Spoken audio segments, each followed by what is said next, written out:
Traditions are a funny thing. They're why we tailgate in the pouring rain, wear full body paint, and refuse to wash that lucky jersey. And just like in football, tradition is what inspires us at Tostitos to make our masa the traditional way, starting with whole corn kernels. No artificial flavors, colors, or preservatives. Crafted for that perfect crunch. Tostitos. Tradition matters.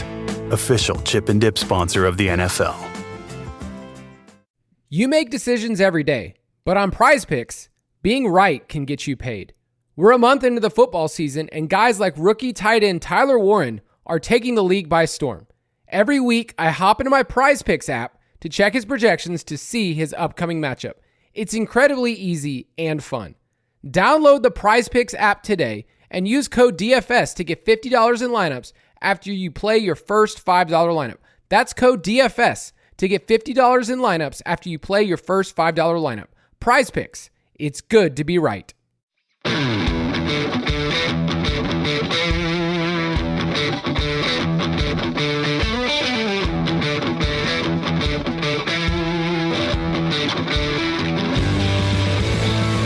Welcome to the Fantasy Footballers DFS and Betting Podcast with your hosts, Kyle Borganoni and Matthew Betz.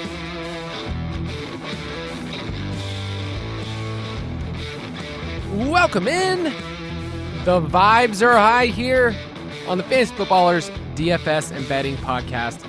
I'm your host, Kyle Borganoni, and I'm joined, as always, by Matthew. His low vibes are terrible bets. Good thing you didn't say I had something else that was low. Low T is an issue for We need for some folks. You're getting up there. Not for me. Not for me, Kyle. I'm young compared to you, old man. I'm worried, man. I'm not going to lie. I'm worried. That's why the vibes are low. I've been looking in the mirror, asking myself, why do you do this? Why do you hurt yourself so much? Rooting for these teams.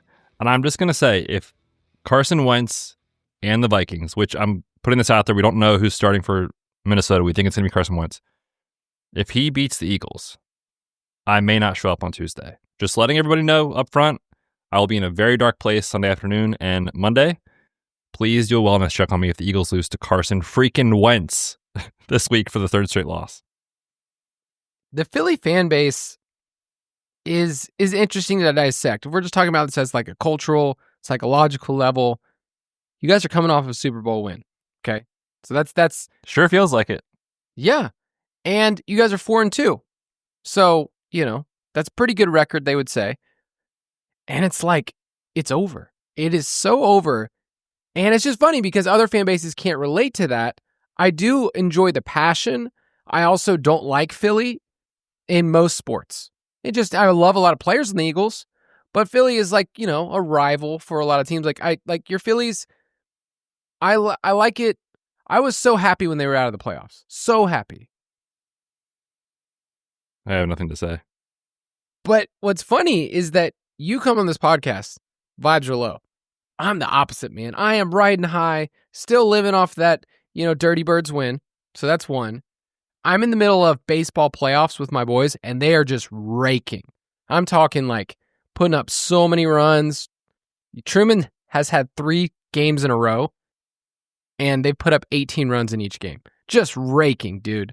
So I'm just like, my vibes could not be more different. 18 runs.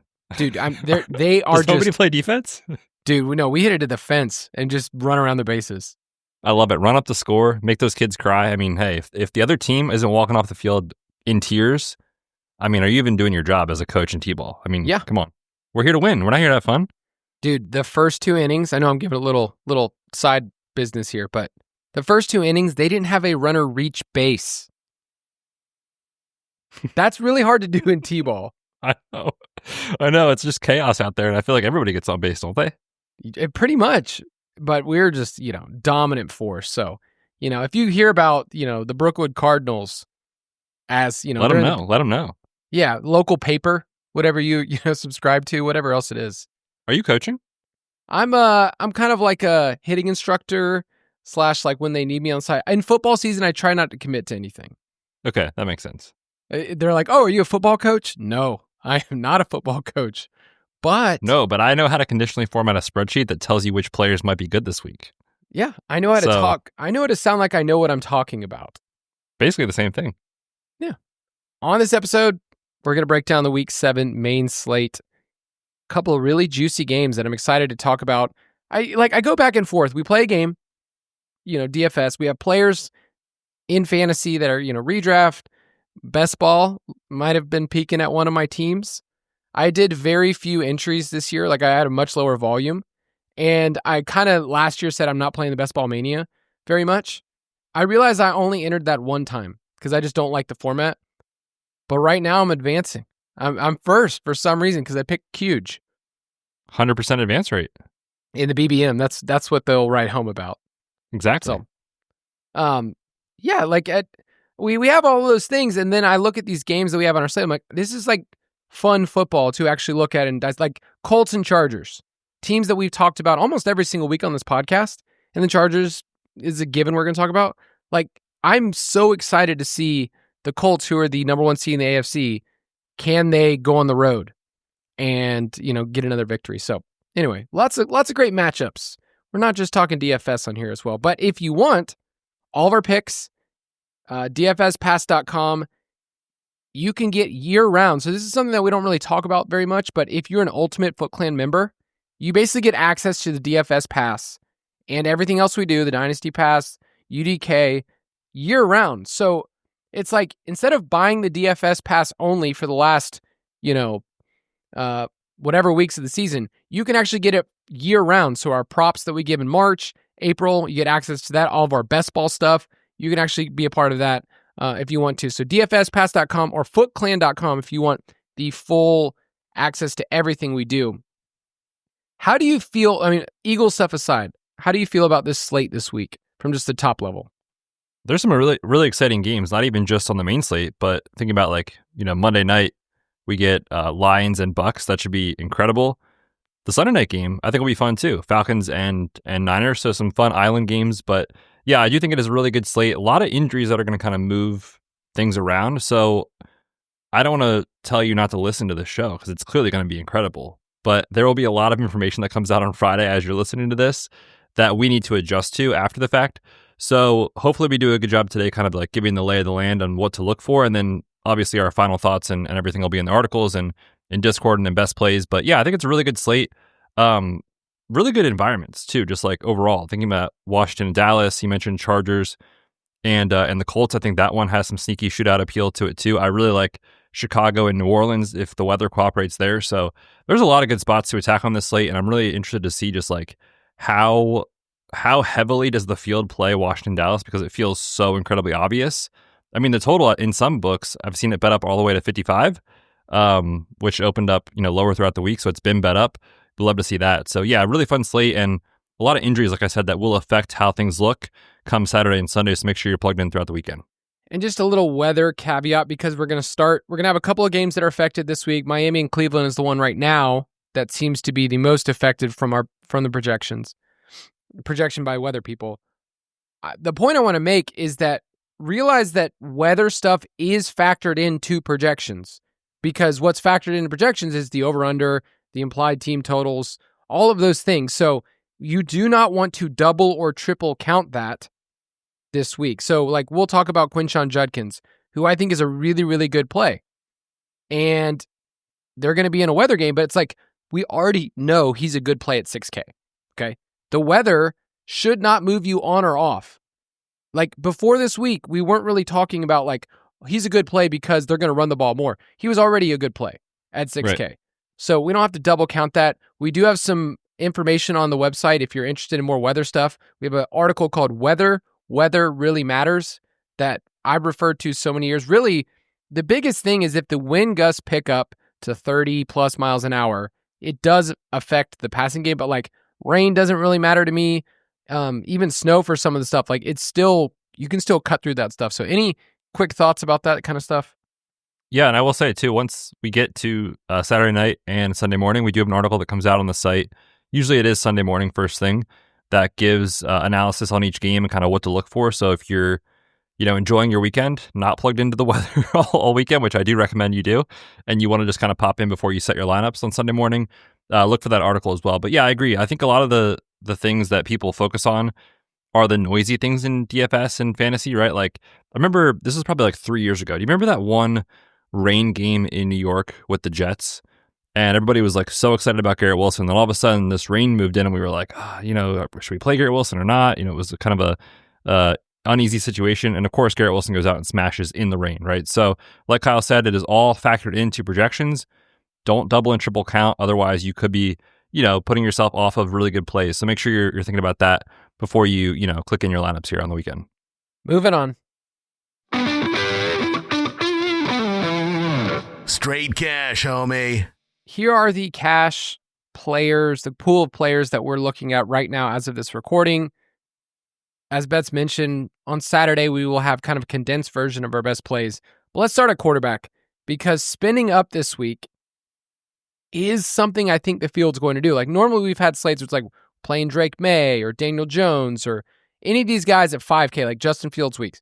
This week, between Mahomes at 7K and Jaden Daniels at 6,900, I think those are going to be the top two guys in terms of roster percentage. And I think it's easy for us to lean into Daniels because of the overall game environment there. So I think Jaden Daniels is probably going to be the most popular cash game quarterback. And right now, he's who I have in my lineup, but I'm playing around some other combinations. Yeah, this is an awesome game. We're going to talk about this. 54.5, 55, depending on what book you look at total. It's in the Dome in Dallas. Like, there are some weather spots. This is not one of them. And when you think about Dallas games, right, like number one in EPA offensively, 32nd in EPA defensively, like this is what dreams are made of when it comes to DFS for the Cowboys game. So you kind of know what you're getting from a game environment standpoint here. And obviously with Jaden Daniels, like now 2-3 weeks removed from getting back on the field from the knee injury, you saw him actually scramble a lot the last game on Monday night. So he looked healthy there. So you think about the rushing component plus just the game environment and ceiling outcomes that could happen here. I think whether it's tournaments or in cash games, Jaden Daniels looks so strong. I do want to just highlight, his pass catchers are not healthy, which I do have like a little bit of pause in the back of my mind thinking about this. As of Thursday, Terry McLaurin not seen practicing. Obviously, he hasn't played in a few weeks with his quad injury. And then Deebo Samuel, he's kind of battled through it recently, but he really has not looked himself, in my opinion. So if for some reason, you're listening to this Friday evening, we get final reports of like, hey, Terry's out, Debo's out, or something like that. It's like, he's throwing to 35 or whatever he is now, Zach Ertz and Luke McCaffrey and all these guys. Like, I do question how good the spot actually is throwing to those guys. Now, he could still be awesome. He could still be great. Just saying that there are, I think, a couple holes you could poke just because of the depth chart situation. But if those guys are healthy, Jaden looks awesome. I'm also equally excited about Caleb Williams here. I mean, say what you want about Caleb as an actual real-life player. We've talked about him at length the last year and a half on this show, on the Dynasty show. But Ben Johnson's got him at least playing well enough in the scheme. His guys are healthy. We'll see about DJ Moore, but otherwise they're healthy. The Saints obviously have struggled. We just saw what Drake made of them. This total has been bet up throughout the week. It's now 47.5. Chicago does have one of the highest team implied totals on the slate. He's averaging over 20 fantasy points per game. If you're getting anywhere close to that at this mid 5K tag, I'm totally good with that in cash games too. So I love both guys. I think for me, it's going to just depend on what things look like throughout the Friday and weekend reports as far as injuries go. But I think both guys are incredibly strong. Who are you more scared of in terms of turning the cards over and not having? Probably Jaden. And I know that's like not the only way to look at it. It's one of the questions. We're looking at projections, game environment, all those things. That's kind of a fear-based approach that sometimes I feel when I'm like building my lineup. I'm like, okay, if I'm deciding between these, I feel like the field is going to go Jaden. My first guess right now in cash is 40%, maybe higher. I do not want to get buried in a game environment in a dome. So that's like kind of where I'm at right now. That can obviously change based on combinations. Let's go to running back. We talked about Jonathan Taylor on Tuesday's podcast. 8.8 sounds expensive when you compare to everybody else in this slate. And yet, the workload's so good. The game environment's also good. I'm totally fine paying that price. It's going to be tough to fit Jaden and JT. What? I'm just going to put in all the studs. And maybe Josh Jacobs. And if you want to play an elite tight end, like last week, I really liked that slate because you did have to make some decisions. I know you didn't play, but Rich and I talked about that. It's like, these are the slates I like, where you have to sit down and think critically of like, if I do this, then I have to do that with my lineup. Whereas like before, when we've had these values that are just like crazy, it's a 1v1 in cash, and those are not as fun. This is a fun slate that sets up that way, where you do have to make tough decisions. So I love Jonathan Taylor. 8,800. Is it too expensive? I don't know. I mean, he's been playing 90+% of the snaps. This is a game where they're actually slight underdogs. It's basically a pick 'em. So could you see another 90+% of the snaps and 23 to 27 total opportunities? I think that's almost the likeliest case here, if you're thinking about it. The game environment we like, 48 total. It's in a dome. Like, yeah, this is an awesome spot for Jonathan Taylor. My only concern is, what does it do to the rest of your lineup? But he's obviously in my cash pool, and if you have the money, my goodness, yes, play some Jonathan Taylor. Yeah, Chargers are allowing the second highest yards before contact in the NFL. They are a run funnel, the way that they set things up. So it's a good matchup for him, but you got to play around with the prices. Josh Jacobs is $1,000 cheaper. Should see a crazy workload as well. So I think Judkins is going to be the one that fits the cash game vibes most, where people look at their lineup and go, man, I love finding a running back that I can play in this range. He's going to see a good workload. Miami's been terrible against the run recently. Like Rico and Kamani Vidal have basically turned into Barry Sanders recently. So it's like, I think he's going to be the one that people start with, is Quinshon Judkins. Do you feel that way? Yeah, I think so. When you think about, like, we talked about this with Genty last week, Rich and I did, where it's like, how many spots are the Raiders actually going to be favored in a game and at home? And it's like, okay, well, Genty probably projects incredibly this week. We might not get the same situation in a month. The same thing is true with Quinshon Judkins. How often this year are the Browns going to be favored in an NFL game? A real-life NFL game. The Browns are favored, which tells you a lot about what the market thinks of this Dolphins defense and this Dolphins team in general. So he's home. He's favored. We already talked about some of the weather stuff. The matchup is incredible. Dylan Gabriel attempted 52 passes last week. Like, I think Kevin Stefanski is going to do everything in his power to make sure that does not happen again this week. Correct. In a positive game script. So I do love Judkins in this spot. There are going to be some game script concerns. If for some reason the Dolphins do get out to a lead, you will see Jerome Ford on the field. So I think you can poke a couple holes in this spot. But in general, like I said, like, how often are we going to get Judkins favored at home? It seems like a spot you just go to and you play it. 6K makes a ton of sense to me. I want to get your thoughts on Breece Hall, because I gave my Jets take on the Tuesday show. But man, who else is touching the ball for this offense? Okay, that is a fair point. And yet, do I want to invest in this offense? No. No. That's what I So will bad. raise your those are the kind of questions that I like to judo chop, where I'm like, ooh, somebody's got to catch the ball. And then you can easily go like, do I care if anybody catches the ball? Like Mason Taylor can be a punt play. If you want to punt it this week, I get it. But it's like, I don't think the touchdown expectation for this team against Carolina, who's been quietly pretty good, right, against running backs this year, just not. They've been good the last couple of weeks. They've been good in general all year. Obviously, last year they were just a complete joke. Yes. Run defense, their number one rush success rate allowed this year. So they've completely flipped the script. They've been very good against the run. They have been very vulnerable to pass catching running backs. So I do think Breece Hall can get there in the pass game. It makes me so uneasy thinking about the Jets' systemic issues, but at 6,300, and like, man, if I am anybody competent on that sideline, which I'm not sure anybody is on the sideline of the Jets, you cannot leave this game without Breece Hall getting 22 plus touches. The wide receiver room currently, if Josh Reynolds doesn't play, this is truly practice squad level talent top to bottom. Like, it's so bad in New York. So Breece Hall has to touch the ball. He's talented. He's good. If he's going to get 20 touches, I might just close my eyes and do it and just not even watch the game and just hope for the best. But man, it makes me uneasy. I just wanted to point out, though, the workload projection at 6,300 does make him look strong. So I'm not jamming him in there and super excited about it, but I do think he's going to project well, just given how much he has to be involved with Garrett Wilson sidelined. The only counterpoint I will give is that based on the pricing this week, there are no locked-in 6K wide receivers that we had normally been paying for. We're like, there's a lot of dudes in the 5K range at wide receiver. that are a little bit cheaper. Like you're going to see lineups that have 3 wide receivers all under 6K this week. So I think there's room where Brees is not as much of a value as he could be on a different slate without like Judkins. I think the question people really want to have is what do I do with Rico in the same game? If Chuba comes back, is Rico just like off your cash and then have fun in tournaments?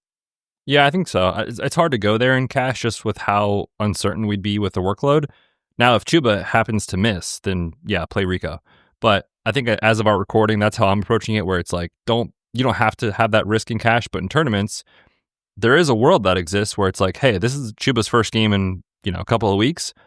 Maybe it is him getting like the kind of change of pace touches, but Rico is getting 18 touches in this game. And it's like, okay, I'm willing to take a shot on that in tournaments, especially if that's going to come in pretty low rostered. So I think for me right now, as things stand, assuming Chuba is in, he would be a GPP only play. But if Chuba is out, then Rico becomes a solid cash play. Man, I feel like I need to sit on Brees for a while. I know, man. It's like the workload is going to be there.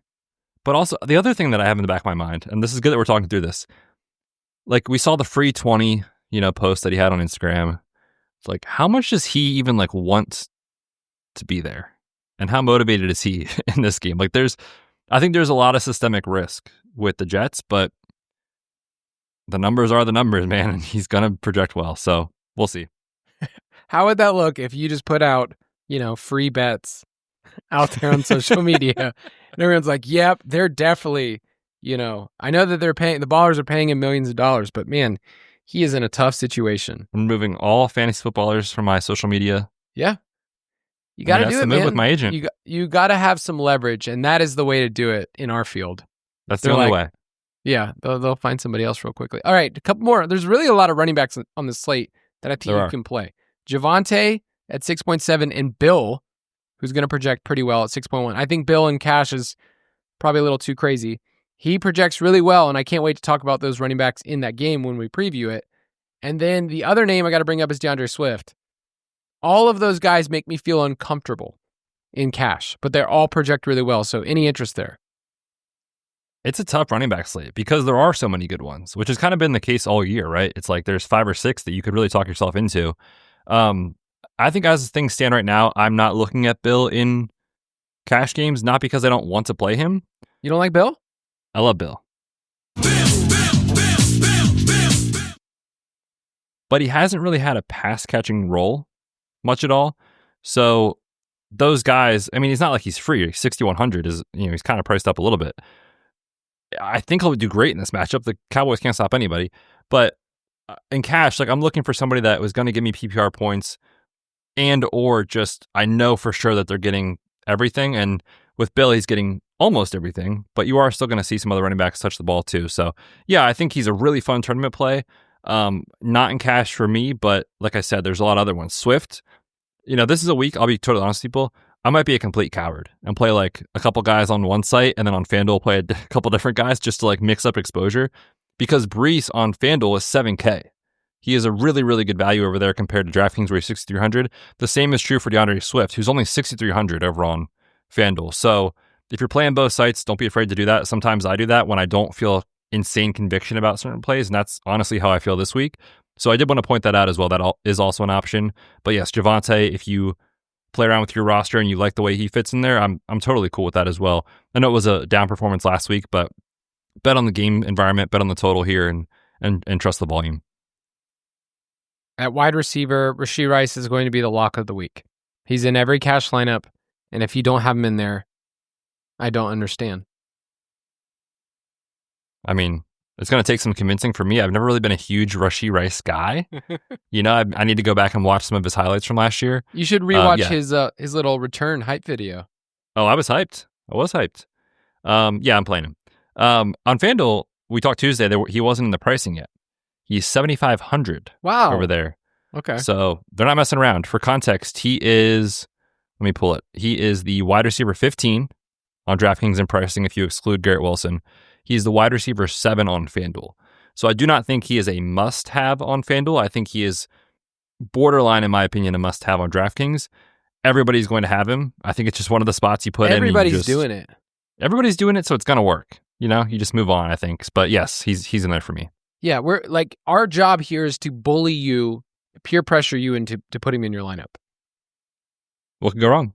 It's 5,600. It's stupid cheap. We'll talk about that game in a second. I think the other 5K wide receivers is going to be the expected fantasy points king himself, Chris Olave, which those points don't count, but to me, they do. 180 target pace, baby. We keep playing him. It's so wild every single week when I sort in our first look article. I'm like, there he is. The Saints are on the main slate. They're not putting the Saints on the primetime slates. They're just stuck on the main slate. What salary would Olave have to get to for us to not bring him up? 6,500. Okay, let's play him. Dude, he's going to be played. The weather is one of those things that I could see people whine about that. Everyone's just a bunch of babies, you know, just whining about that. That's fine. Ooh, a little rain. Ooh, a little wind. Ooh, I'm so scared. What if I told you that the Bears are allowing the second most fantasy points above expectation to slot wide receivers? Sounds pretty good to me. Yeah. Number one, the 49ers, who play the Falcons this week, and we don't have a slot wide receiver right now. I mean, they put Drake Leonard in the slot a little bit more in that game. Yeah, and then we said, Ray McLeod, go to the street, brother. We don't even want you to play. Okay, so I think Rice, Olave are going to show up in a ton. With Josh Downs potentially missing with concussion protocol, Pity City also in the 5K range. Like, those are going to be the dudes that pop up a ton. I think Debo's also in the mix at 6,200 if you want to stack him with Jaden in cash. Totally cool with that. Any interest in the expensive guys like J-Jets, CD, Pickens? Yes? Question mark? Can you fit them in this week? Well, the thing is, we don't know for sure what's happening in Dallas as we record. That's what I was saying. Like, this is going to have a trickle-down effect on what you do. Same thing is true for the Chargers guys, right? So, like, if CD is out, I think Pickens is a slam dunk if you can fit him. If he's in, I mean, Pickens is priced up. Like, not that he won't be awesome. It's just what he had to do 2 weeks ago compared to now at his price is very different. So, and the sites did a good job of just saying, like, hey, we don't know if CD's going to play, but if he's out, you're paying for Pickens. But if CD is out, I think Pickens is an awesome play. I think if you wanted to go to CD right away in his first game back, I honestly don't fault you at all just because of the matchup. At the same time, as we talked about, like Jonathan Taylor, 8,800, Jaden Daniels, 6,900, like eventually you can't play all the guys. So that's why I think coming down at wide receiver does make some sense this week because you have the strength of the 5K range. And then also, if Quentin Johnson is out again, Ladd McConkey is 6K. I played him last week and we finally saw Ladd do Ladd things. 7 catches, 100 yards, and a touchdown. Love it. The Colts are going through it in the secondary, man. Like, Kenny Moore has been out for a little while. We'll see if they get him back this week. Even if he's not back, he'll probably be less than 100%. Javarius Ward picked up a concussion in pregame warmups last week, his second one of the year, so he's not going to play. So they've got some real issues in the cornerback room for Indy, and obviously we know the deal with the Chargers with the pass rate. So if Quentin Johnson is out, I think Ladd becomes a really, really strong play. I think Keenan is in play for tournaments, but just with kind of how things have trended recently with Ladd, I would prefer him over Keenan, even though he is more expensive. I just don't like any of the really cheap wide receivers this week. Like, I'd love to be able to plug in somebody in 3K range or even 4K that I feel really good about. So, like, Jerry Jeudy is going to project well because of targets, but he's also Jerry Jeudy. And then there's there's just a bunch of dudes down there that I'm like, I just don't feel comfortable in cash going there, which leads us to tight end, where you're probably going to have to punt. And by punt, You're going to go under 4K. Harold Fannin at 3.9. I think Michael Mayer, after what he did last week, where he was targeted on 35% of his routes, is probably going to be the play. I think that's going to be the guy that shows up a ton because you have to save somewhere. So he's 3.5. Mason Taylor is 3.4. If you enjoy, getting dirty down there and having fun. Be a dog. We don't need no meows. We don't need no cats. Gosh, Mason Taylor's so weak, man. I come back from break, 1 catch for 2 yards. I'm telling you, if you haven't rewatched the London game of Broncos and Jets, it's one of those so bad you can't not look away kind of things. Are they calling it a game? Barely. It was unwatchable. But no Garrett Wilson. They don't have wide receivers. how bad could it really be? Carolina's given up production to tight ends too, so the matchup is there. So I don't hate it. I think I prefer Michael Mayer. Yes. I mean, they're only $100 difference, so Because he's better? yeah, exactly. If you can afford the $100 to get up to Mayer, I prefer him. I think Taylor's fine. And then as we talked about with the Washington situation, like if Terry happens to miss again, or if Debo for some reason misses, then Zach Ertz is right there at 3,800. So there are some nice, punt-ish options that I think any of those guys are viable in cash this week.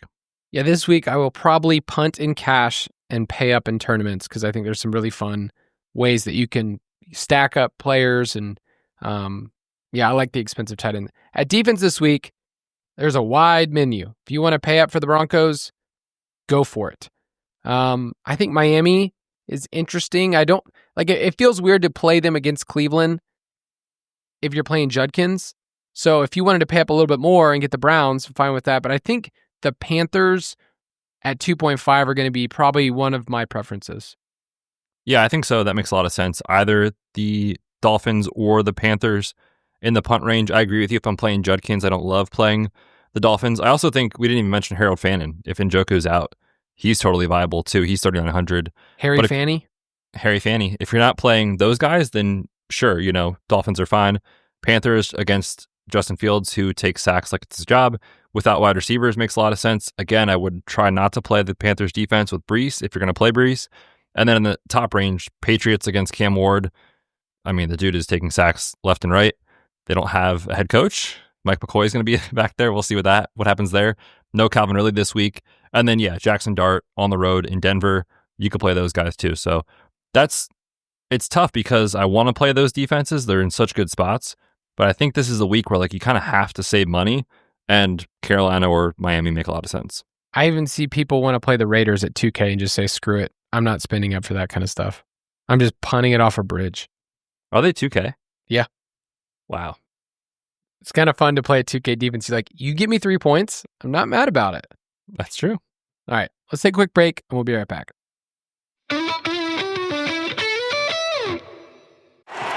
Traditions are a game changer. Traditions have the power to turn a simple moment into a memory. Bring a whole city together. And they're even what inspires us at Tostitos to make our masa the traditional way. Starting with whole corn kernels. No artificial flavors, colors, or preservatives. We craft our chips for whatever your tradition is. Tostitos. Tradition matters. Official chip and dip sponsor of the NFL. Applebee's new grilled cheese cheeseburger is so cheesy. Want to try the cheese pull? Yeah, I'll take this side. Wow, now this is a cheese pull. Sorry. I can't believe you get this and another entree like the chicken parmesan fettuccine. Plus an appetizer for just $25. Excuse me. This is incredible. That's why I always come to Applebee's for the 2 for $25 deal. What? Limited time price participation and selection may vary. Tax and gratuity excluded. It's still going.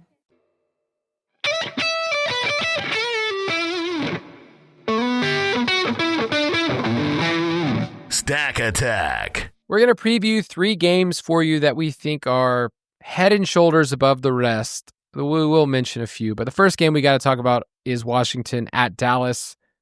It's at 54.5 right now. It's kind of jumped up to that range of 55. Washington is 2.5-point road favorites.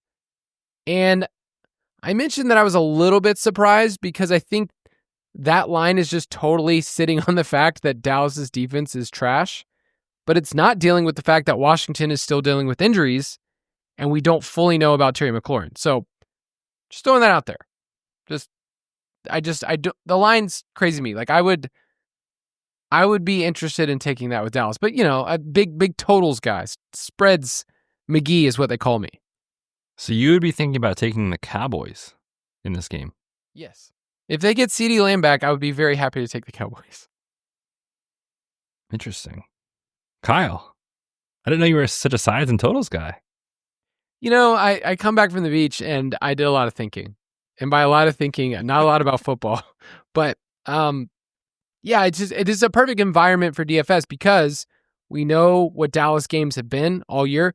Their games have combined, on average, for 60-plus points per game. So that's awesome stuff.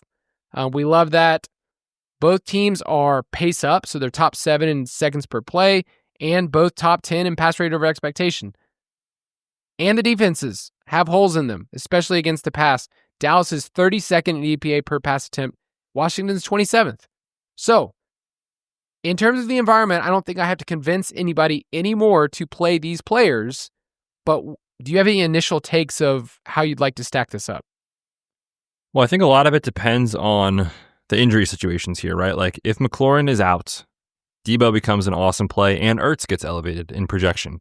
So the Jaden doubles, if you did want to double him, become very clear and pretty obvious. On the Dak side, if CD is back, it's really hard to justify, like, on FanDuel, if you're going to play Dak, he's 8,300. CD is 8,600. George Pickens is 8K. Yeah, you can't double stack with CD and George. Exactly. So it's almost cost prohibitive to do that. So it's one of those games that on the surface, like obviously I really want to get into, but I think it's more of a single stack type of situation just because of pricing.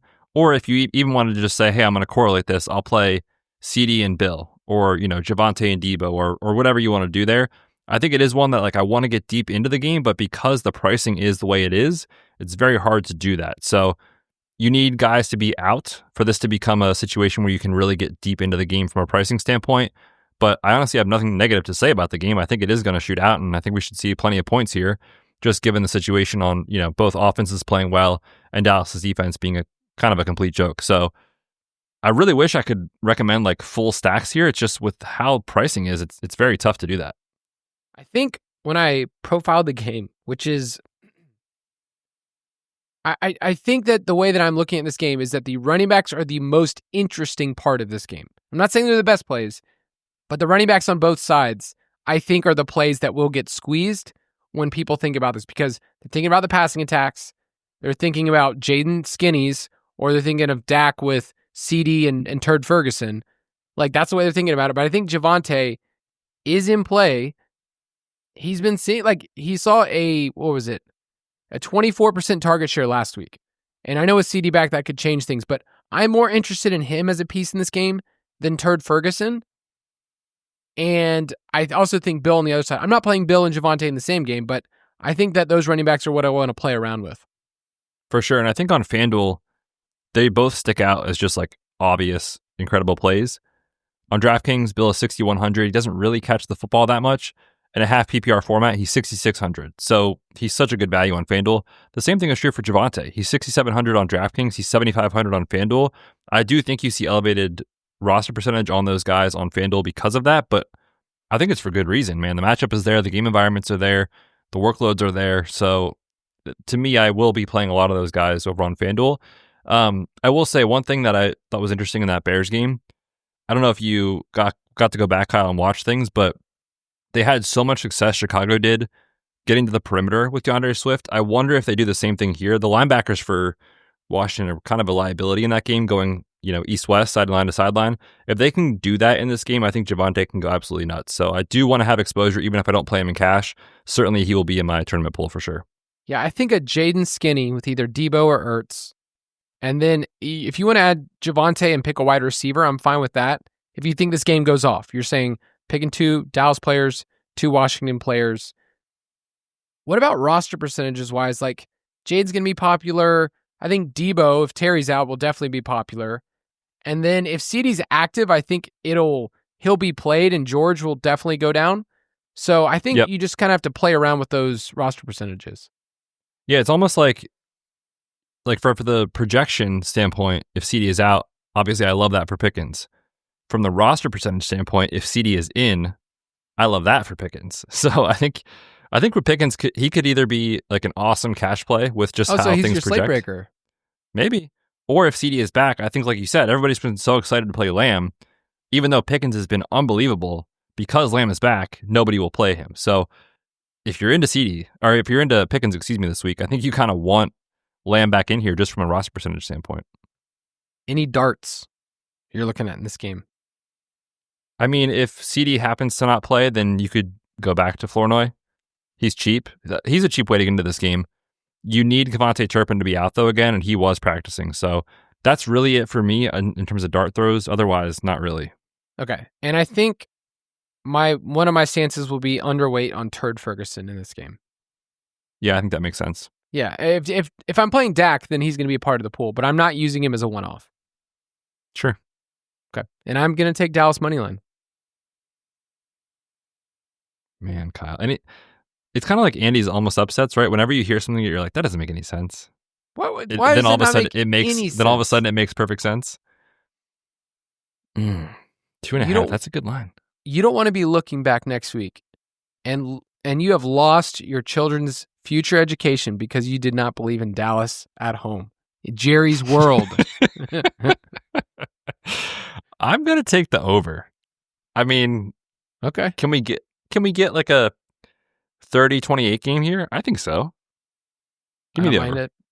All right, next game is Indianapolis at Los Angeles. The Chargers, I have to always say that. Chargers are 1.5 point home favorites. The over-under is at 48.5. In my GPS score, which is about game pace, this is a 4 out of 5, so it's pretty good. The Colts, man. The Colts have just been incredibly consistent all year long. They're top 5 in EPA per rush and EPA per pass. Only the Bills can match them. And the Chargers, they're interesting because they've had offensive line injuries. They've obviously have Marion Hampton out, Najee Harris out, and their defense has kind of been waning a little bit. So, like, there is potential here for the Chargers to really just let up and you kind of have this back and forth affair. That's what we want. I'm looking at this game and trying to figure out, how do I stack up the Chargers side, pay up for Jonathan Taylor, and then also look at the other games in the slate, because I'd be ignoring Dallas and Washington and get a piece of that. Like, I have a hard time because Taylor's so expensive, and yet I like this game environment. So any initial takes? Yeah, that's the tricky thing on this slate. I do think if you're looking at just the Chargers side, I think Kamani Vidal is a good play. I will say there is projection and fragility here with him. Like, we saw what happened last week. Obviously, he crushed in a good matchup. This is still a pretty good matchup. But the thing is like, would anyone be surprised if all of a sudden he saw, 5 fewer carries here and Hassan Haskins happened to get a couple and, then you're kind of chasing what happened last week? I would not be surprised by that. I want to lean into the pass game here with the Chargers. As I mentioned, the cornerback injuries are significant for the Colts. And if QJ is out, the stacks are insanely clean with Ladd and Keenan. Or one of my favorite dart throws, if QJ is out, is Rondé Gadsden, who we talked about on the Dynasty Pod. He's 3,300. He's not going to project as well as Michael Mayer or Mason Taylor or any of those guys. But if you're not going to have QJ, we just saw him run a ton of routes last week. He saw, I think it was 8 targets in that game. And the thing that was nice about him, the rookie, is like he fumbled on his first target. They went right back to him. So I think he's a sneaky play if you're stacking up Herbert. And that's a way that you can also mitigate salary in this game too, is like if you did want to get up to Jonathan Taylor, it's way easier to do that if you have, a 3K player in your lineup. So I'm interested in him as a punt option and like a price point pivot off of Mayer, same price range. I was really going to like Josh Downs in this matchup because of the way the Chargers play defense, a lot of cover 3 and 4, 59% of the time. It was like set up really well for him. It just gives me the ball now. Oh, baby. Tyler Warren this year against cover 3 and cover 4 shells, okay? Just talking real nerdy stuff here.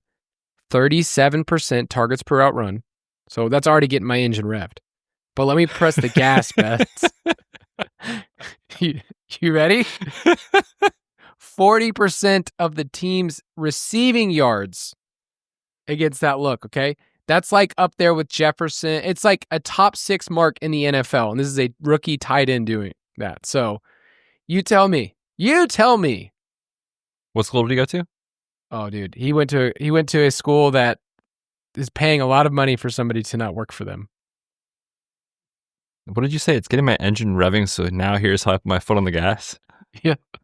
I mean, I feel like I have to play him after that. No, I do think the Josh Downs injury, for cash, like direct line is like, okay, Michael Pittman will see more targets. I think stylistically, the way Josh Downs wins in those, like you said, against those coverages goes right to Tyler Warren. So with the field building in cash through these punt tight ends, I love Tyler Warren in tournaments this week. I did not make him my slate breaker because it would have been obvious. I didn't even have to say it to anybody. Well, that's the case every week for you. Also, I'm looking at this Colts practice update that you posted. No sign of Josh Downs, concussion, Charvarius Ward. And it says wide receiver Ashton Dulin, not dressed. Dude is just running around just at practice. That's one of my favorite things to do with practice reports. Take them out of context and just think he's just like, I'm hurt. I'm not wearing clothes. I'm in practice. Okay. Are you interested then, let's say a Daniel Jones, Tyler Warren stack, and then bring it back with Ladd? Dude, that sounds fun. It does sound fun because I like those players a lot. I know. I might have one of those this week. Okay, so then what am I missing in this game that I'm supposed to play? Because I like a lot of the players. I know that I will spend my money on these players. I'll probably play some Justin Herbert stacks for fun. Yeah, nothing really stands out to me. Like, assuming Downs is out, which if he didn't practice Wednesday, Thursday, like he will be, the target share goes up for Pittman and Warren. They don't trust A.D. Mitchell anymore, even though Ashton Dulin's out. Like, I think Alec Pierce could be a fun dart throw if you wanted to include him in a player pool, especially if you're stacking this game. But I think the way you described it makes so much sense. And when you think about the Colts, right, like last week we finally saw them get pushed a little bit. We all thought, they closed, I think it was 8.5 or 9-point favorites. Jacoby had to push them around. The Cardinals, they got bullied by Jacoby. And as a result, you saw Daniel Jones and the offense have to keep going. Previous to that, they were, I believe, dead last in pass rate in the second half of games because they've been able to get up on teams and just hand the ball off to Jonathan Taylor and kind of salt the game away. They're actually underdogs in this matchup based on the spread. And when I looked at that, I was like, that seems weird, but what do I know? And they're road underdogs. If they are pushed for 4 quarters here, I think you could finally see a game where Tyler Warren's been really good. He hasn't really broken the slate yet because second half, they've just not needed him. That's what I mean. But in this game, if the spread is right and they are pushed in a dome, I think there's a massive upside here for the pass catchers for the Colts. Even though obviously I love Taylor, I just think this is a really clean spot to go right to Pittman and Tyler Warren. And just to mention Herbert, we know the Chargers are third in pass rate over expectation, but teams are having to throw against the Colts, right? Second highest opponent pass rate in the NFL. Part of that is the game scripts, but they are also 26th in scheduled adjusted fantasy points allowed to quarterback. So I think Herbert's fine. I think he might get lost because everybody's paying up for Mahomes or they're paying up for Jaden Daniels or Dak. So I think that a Herbert double stack and you bring him back with JT or Warren in the mix, I think is how I'm going to be attacking this game. Makes sense. I will be taking the over. Kyle. You just took the over. Yeah, overs are fun, dude. We're playing overs. Your over was a lot higher. I actually agree with you. I think the over is in play here. Okay, cool. Take a break, and we'll be back. Calling all sightseers and selfie takers. Welcome to Texas, where a day on our hiking trails will lead to a lifetime of memories. And family road trips become family legends. Where thrill seekers make a splash into spring-fed pools. And picky eaters will clean their plates. This is your invitation to visit Texas and see it for yourself. Visit TravelTexas.com and plan your family's trip today. Let's Texas. Introducing new Sylvania LED Ultra Fog and Power Sport lights. This powerful upgrade delivers cool white clarity and crisp visibility on the road ahead, so you can reignite the love for your car with lights that make it feel like day one. And built with a compact design for a DIY install, these fog lights are backed by over 100 years of lighting expertise to bring you LED Ultra Night Vision and help you see better at night. It's time to fall for your car all over again. Sylvania, light that lasts.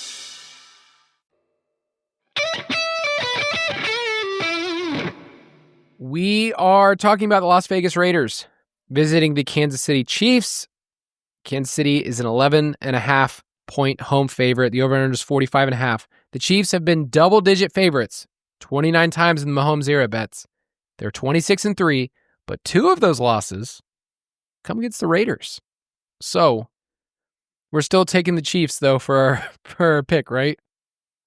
I think one of those losses was to Aiden O'Connell, either last year or 2 years ago. Remember that game? I could look at it. I remember one year was the Josh Jacobs game, and he just they just rode him. Yeah, it was right after Christmas is when that happened. That was with Antonio Pierce. And then there was also the game where I think the Chiefs won, but they were pushed by AOC and Trey Tucker and the boys. Might have been last year, but yeah, we're taking the Chiefs in Survivor. I don't want to ruin it for you. We are 11.5 point home favorites here. They have a 28.5 implied team total. So the thing with this matchup is like, are you concerned in the second half they take their foot off the gas? I am not, especially when you factor in Rashee Rice is finally back in the lineup. They got all their guys healthy. If they're up in the second half, I think you're still going to see Mahomes throwing just because they kind of want to get things, acclimated with their new wide receiver that's coming back in the lineup. So I'm not worried about game script concerns at all here. I love the spot for Mahomes. Obviously, we talked about Rashee Rice. The question is, what do you do with the rest of the wide receiver room, just given Rashee Rice's target projection? I looked it up. Aiden O'Connell was 9 for 21 for 62 yards, and he beat the Chiefs on Christmas. Say that stat line again. 9 for 21 for 62 yards. And I believe that was the game that they were like, you know what, Antonio Pierce, you're the guy. You're the guy to be our head coach. I want to say that that was one of those games where AOC didn't throw the ball in the last. They just fed Jacobs. I know this is on a podcast. I'm gonna see if he completed a pass in the second half. I don't think he did. No, incomplete, sacked.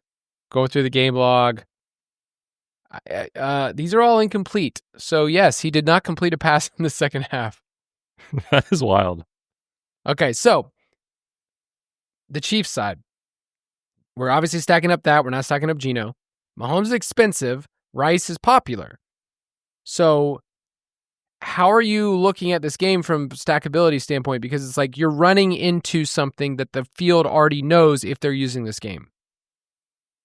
Yeah, but I don't want to be late to the Rashee Rice party, man. Okay. I think I'm just going to eat the chalk if I'm going to play Mahomes, if I'm being totally honest. You're a chalk eater. Scadaboo's a crayon eater. You guys hang out together. Me and him. I think you could play him with Worthy. Just hope we get some big plays here and he kind of rips off a long one. I also don't think Travis Kelce is a bad play in this game. Now, when they were on the field together at the start of last year, when Rashee Rice was going bonkers, he was doo-doo. Travis Kelce was not very good for fantasy. But this is DFS. We care about 1 week, one game. If Mahomes throws for 303 at 4,700 on DraftKings, 50 yards and a touchdown might be enough. So I'm interested in Kelce, even though he doesn't project incredibly well. So I'm going to show my wife the splits of Kelce and Rice since he's a full-time player, that he averaged 2 fewer receptions per game.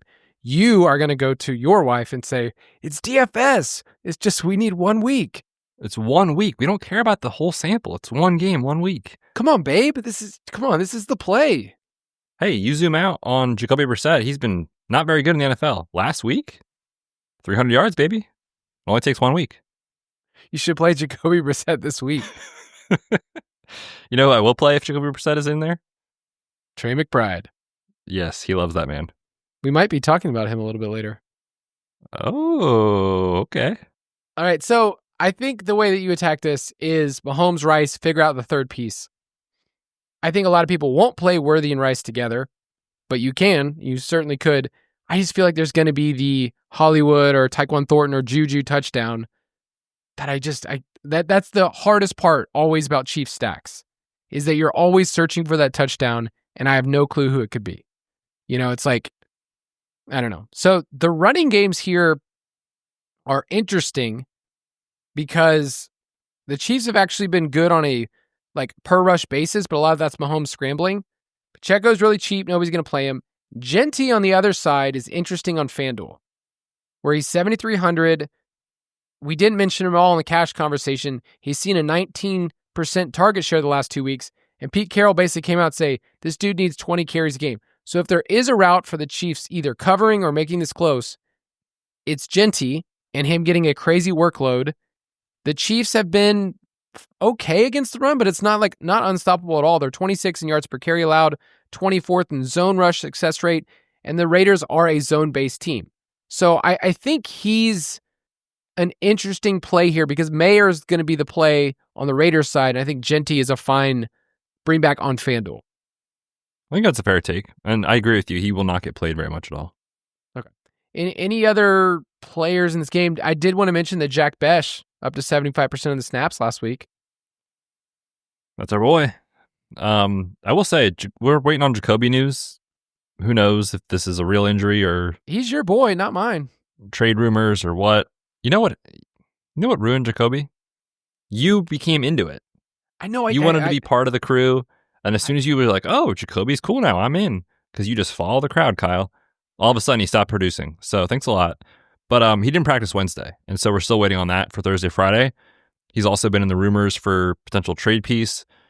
Just keep your eyes on that situation. If he happens to miss, then obviously Mayer looks even better. But Trey Tucker, you could talk me into as a bring back. So just make sure you're tracking the Jacoby news. The wide receiver 8 in fantasy, Trey Tucker. That's the one. I've got some round 20 best ball shares on DK of him. We did talk about that this summer of like situations and like, okay, what's the bottom of the barrel? I remember us bringing up his name. That's it. As a round 20 pick, he's done his job. I mean, you don't really need much convincing in best ball to pick anybody in round 20. That's Are accurate. they breathing? Are they breathing? Could they play in the NFL this year?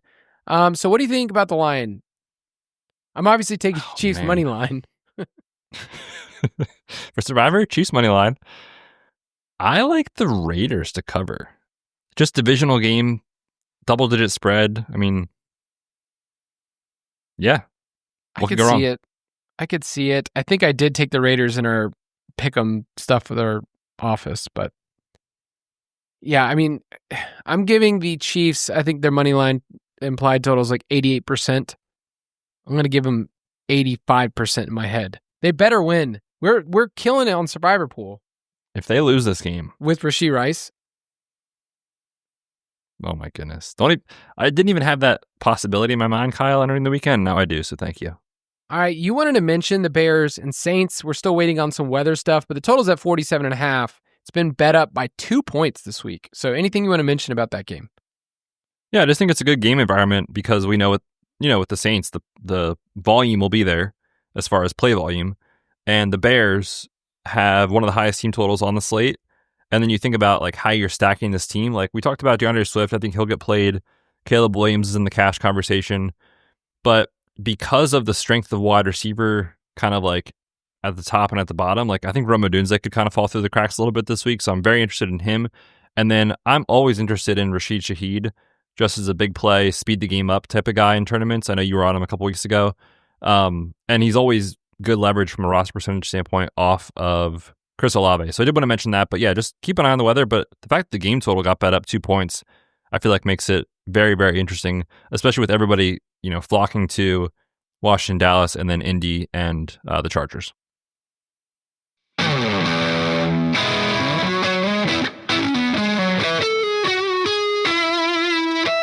Slate Breaker of the Week. We haven't had sponsor for a while of Slate Breakers. And I tried to go out on the road, get a few sponsors when I was at the beach. I did eat at this restaurant, so I'll give a little shout out to this restaurant. It was called Fat Boys. Me and my friends went to this restaurant, and it was what you thought. It was, bar food. And how was it? Was it good? Yeah, the burgers were good. The fries were seasoned quite well. Love that. But I just realized, like when I was eating there, I was like, "What does this say about me? That I'm just one of those big guys now." You're at Fat Boys. Yeah. So, where was that? Was that in Florida or where? That was in Florida. We were at Miramar Beach, which is kind of like right outside Destin. Beautiful. So, little shout out to Miramar and the people there. Where do you guys go to the beach? Do people even go to the beach in the north? Well, there's not really any beaches where I am in Pennsylvania, Kyle. Where do you got to go? You may be surprised. It's either to New Jersey, Maryland, Virginia Beach area. We usually go to the Outer Banks. Oh, like the TV show. That's right. Okay. I know there's some John B. truthers out there. All right, I'm going to bring up Trey McBride as my Slate Breaker of the Week. Betz, I kind of teased it. Did you know that I had him in the doc? No, I did not. Okay, this was like the last second. I was like, I want to make sure that Betz has no idea this is who I'm going to bring up. So Trey McBride is going to get played this week. It's just not, it's not going to like not happen, but because the field is shaping up to punt the position, the Michael Mayers, you'll see some Zach Ertz in there as well with Jaden Daniels. I think Trey McBride could get lost in the mix. Like I don't know where his projection. I'm looking at our optimizer and I've looked at 3 others all over the map. So I don't think anyone really knows what to do with Trey McBride this week, but he has a 33% first read target share. And to give you context on this slate, that is the 4th highest of any player. Okay. It's top 12 in the NFL, but on this slate specifically, it's the 4th highest.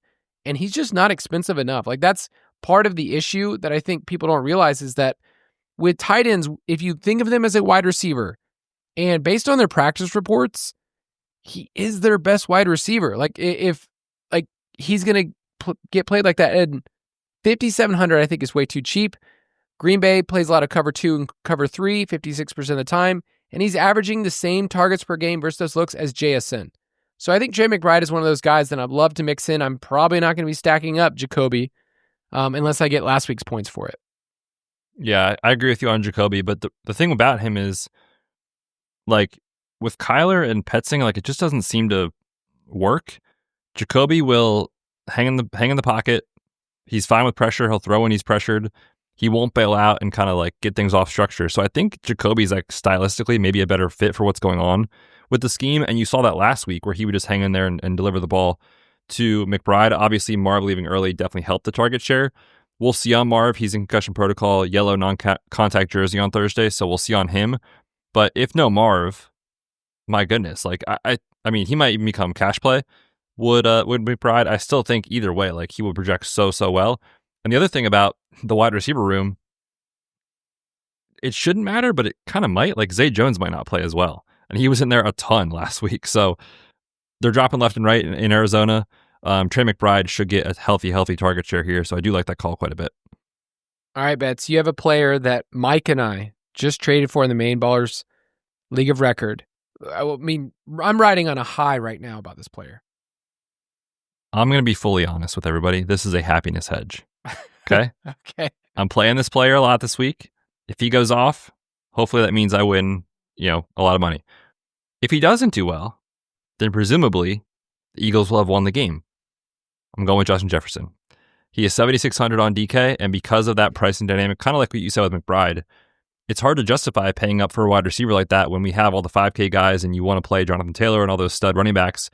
But man, like he's so positively, due for a huge game here just because of what he's done with Carson Wentz, who I do think is going to be the quarterback. 7 targets, 11 targets, 11 targets in the 3 games Carson Wentz has played. He has not had a touchdown since week 1. So he's clearly due to find the end zone. And when you look at this Eagles defense, yes, they're better than what they showed on Thursday night last week, but Quinyon Mitchell is recovering from a hamstring injury. We'll see on him. Even if he plays, I mean, we just saw Cortland Sutton a couple weeks ago kind of give him the business. So I'm not worried about that at all with Justin Jefferson. And when you think about what coach do you trust with extra time to prepare out of a bye week, Kevin O'Connell is on the short list for me. So give me Justin Jefferson at home. I think he'll get played at like 12-ish%, somewhere in that range. I would be, reasonable. But if you're playing multiple lineups, I want to get over that this week. I love it. He's not going to get played a ton because of the salary. It's simple as that. People are going to look at their pricing and go, I can't go there. They're probably not stacking up that game. So we didn't even mention that game, Eagles and Vikings, but I like it. Prop it like it's hot. It occurred to me that there was a part of this podcast that failed last week, and I was not a part of it. But on the season, we are 12-0 on the podcast. A couple of asterisks there. Spencer Schrader, that prop didn't count. It voided. Never happened. But Rich last week apparently didn't come through and prop it like it's hot, and we've been undefeated. Yeah, it's tough. Rich obviously doesn't know ball. Doesn't watch the games, so sorry, guys. I probably just need to send him a well-written letter and just send it in the mail. The prop that I'm going to give is Matthew Stafford. This is the London game in Wembley.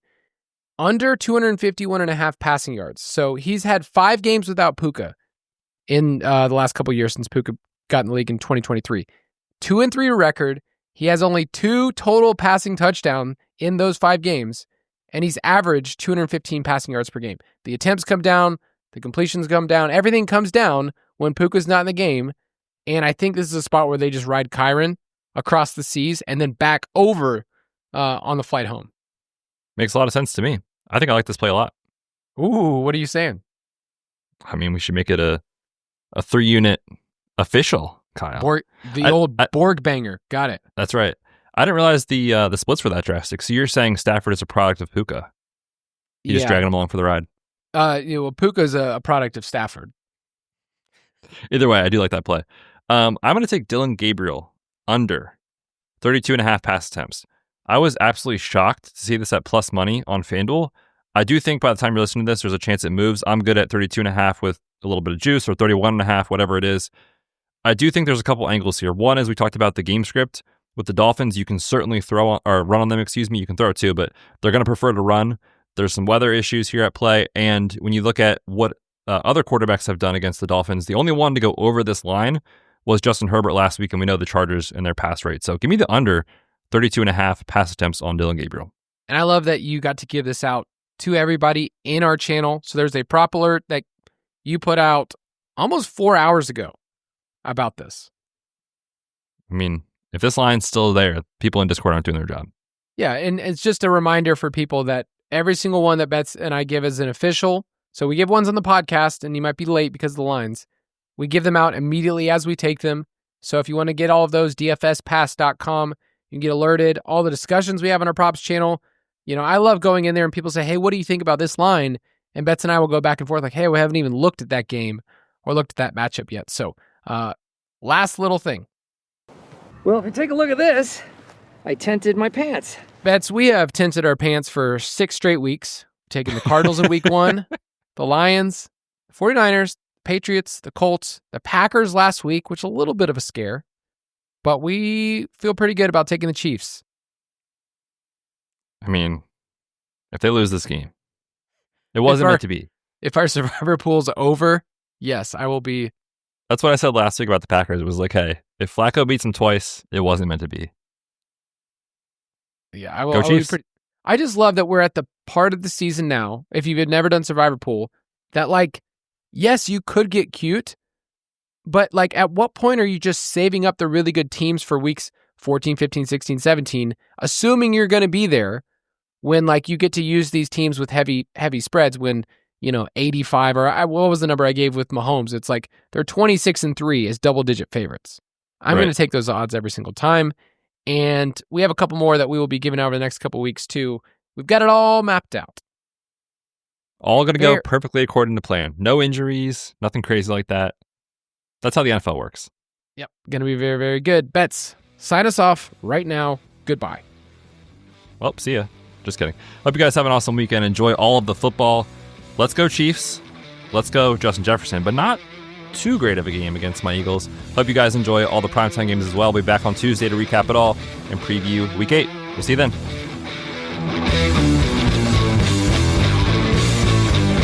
Thank you for listening to another edition of the Fantasy Footballers DFS and Betting Podcast. Don't forget to visit us on the web at thefantasyfootballers.com. Calling all daydreamers and date nighters. Come immerse yourself in the rich culture of Texas and dig into our mouth-watering barbecue. Trailblazers can explore our natural wonders. And beach lovers will wonder why they've never felt so relaxed before. You're invited to discover experiences you can only find in Texas. Visit TravelTexas.com and plan your trip today. Let's Texas. Introducing new Sylvania LED Ultra Fog and Power Sport lights. This powerful upgrade delivers cool white clarity and crisp visibility on the road ahead, so you can reignite the love for your car with lights that make it feel like day one. And built with a compact design for a DIY install, these fog lights are backed by over 100 years of lighting expertise to bring you LED Ultra night vision and help you see better at night. It's time to fall for your car all over again. Sylvania, light that lasts.